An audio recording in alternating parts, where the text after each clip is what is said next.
the Chase Thomas Podcast, for people who have nothing but time to kill. Look at the portal ranks and maybe even be a little more aggressive than they have. I mean, I like the Jermon McCoy pickup a lot, but as we talked about on here, I think they should have been more aggressive at safety in the portal this offseason. Turrentine's up on him, right? He's talking about him today. What was his quote? He hasn't seen a corner make plays like McCoy's made since he's been at Tennessee. And Turrentine's been there for 3 years now. But yeah, so we'll see. I think ultimately, Tennessee fans who have been worried about secondary, I think corner's going to be good. My gut is corner is going to be good, and they're trending in the right direction there. Call your shot, Ryan Schumpert. Who leads the Vols in running back touchdowns this season? Which Vol running back at the end of the year has the most TDs? Of any sort of Small. Jabari Small's gone. The Vulture TD man is gone. But see, that's where you're wrong. That's where these stereotypes. It's like this is the hardest one of any stat on the team to predict, in my opinion. Because Jabari Small had like 2 touchdowns last year. What was it 2 years ago? He had a ton 2 years ago. Yeah, that's what I'm thinking. Last year was just everything was painful in the red zone. There wasn't a lot of Vulture opportunities last year, so we throw last year out the door. But that's my whole point. Where 2 years ago, Jabari Small had like 12, and in 2023, Dylan Sampson had like 11, and Jalen Wright, who was arguably the best running back in the SEC, I think had 4 touchdowns, and basically all of them were long runs. Yeah, long run against Georgia, long run against UConn. So it's kind of anybody's guess is as good as another. I'll go Dylan Sampson because I think he's the best running back, and he's the one guy. I know Dylan Sampson's going to be in the rotation, and he's going to be getting a lot of carries. I feel good about the 3 guys behind him. No disrespect to co-starter Khalifa Keith. Maybe he proves me wrong. He's a guy in the rotation too. But exactly how things are going to end up working out between those 3 starters of who gets the most carries and who really becomes the second guy to Dylan Sampson, to me is a little bit up in the air. So due to that fact, I'll go with the safe bet and take Dylan Sampson. I'm going to Desean Bishop. I think he might even lead the Vols in carries in the regular season. I think depending on how the season goes, they have to be careful. Like Dylan Sampson, I just think he's just a Swiss Army knife guy that you want come playoff time. Like you want Dylan Sampson as healthy and as ready to go. I think they're going to be careful with Dylan Sampson all fall. That's my gut. I think Desean Bishop's going to get a bunch of carries. The man already carried the ball for 1 billion times at Carnes. Yeah. Like the man's ready. He's ready for a big workload. He had a whole year off basically to recuperate from Carnes handing the ball off to him 47 times a game. So he was able to get some relief there. But yeah, I mean, it's one of those where my gut is he had a good fall camp. Desean is Cam's banged up. We'll see if Cam can stay healthy. Peyton Lewis, true freshman, is asking a lot. And I just think they're going to be careful with Dylan Sampson. I also think Dylan Sampson might have a couple different touchdowns just in the passing game. Like he's just more of a receiving running back threat than a lot of these guys before him. Like he's just a very different kind of running back than Jalen, Jabari, and guys before him. So I think Dylan Sampson's going to score touchdowns in different ways. Like he might actually lead Vol running backs in total touchdowns because I think he's going to have several touchdowns where he actually just catches it out of the flat and does stuff in space is my guess. But in terms of just running the football and like in the red zone, stuff like that, that I think that Tennessee is going to lean on, and someone who I think is not going to be wary of running through the tackles and just has done it a lot in his career.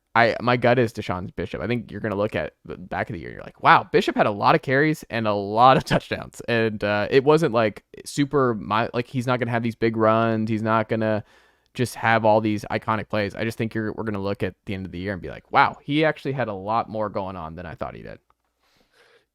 Desean Bishop, I think, is a completely fair prediction for touchdowns. If I wasn't going to do Dylan Sampson, that's probably who I did. And what you just said about him at the end, just with me without having literally ever watched him in a college game, because they don't ever let us watch anything that matters at practice. And obviously he was hurt last year.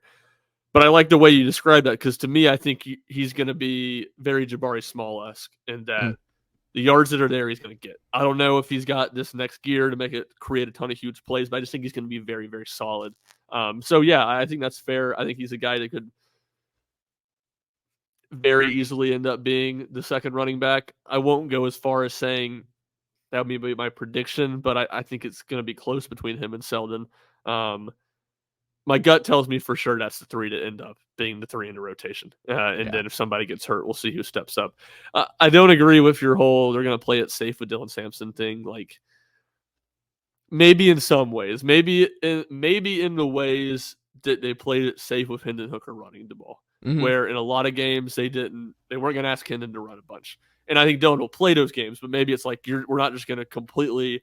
It'll be very even rotation, and we're going to get 3 guys equal reps. And then in the big games, all right, Dylan, you're our best guy. We got to go to you a lot. I can see it being that way, but I don't think it's going to be something where against Georgia or against Florida or against Oklahoma, even North Carolina State week 2, when that's the guy you trust.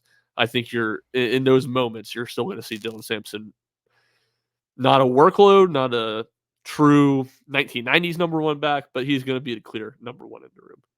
And for people who think we're joking, Desean Bishop, his junior and senior year, ran for I'm doing the math here in my head. He ran for over 6,000 yards between 2 years. He had oh my God, so that can't be right. He did not have 64 touchdowns in 2 years. I bet he did. That's insane. And that's 700 carries. Numbers. Nearly 800 carries in 2 years. I told you I was joking about the 1,000 carries in high school. This man had an unbelievable amount of carries and touchdowns and everything. Like, we're not joking. The Desean Bishop Carnes offense is something that I saw up close on one event. But yeah, no, Desean Bishop, he knows how to be a running back. Is my broader point here. Cam Selden learning the position. Who's not learning the position? Desean Bishop. He's very familiar. All respect to our brother Ethan Stone, who cannot be here, and the Carnes legend. But that's not a program that gets a Desean Bishop type talent and is like, we're going to take it easy with them. They get a Desean Bishop, they're going to use a Desean Bishop. There's not a lot of SEC football players coming through Carnes. So when they have one, they're going to use them to the best of their ability to win games. Did you see the Cleveland High School quarterback transferred to rival Bradley Central today?